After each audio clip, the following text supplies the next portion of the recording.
You ask Tiger to solve. This deals with linear equations with one unknown. The final result is s equals 12. Let's solve it step by step. Group all constants on the right side of the equation. Subtract 16 from both sides. Simplify the arithmetic.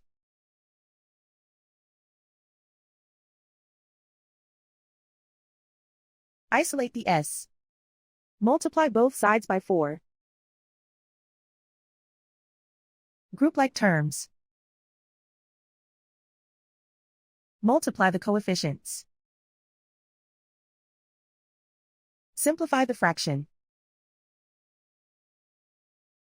Simplify the arithmetic. And so the final result is s equals 12.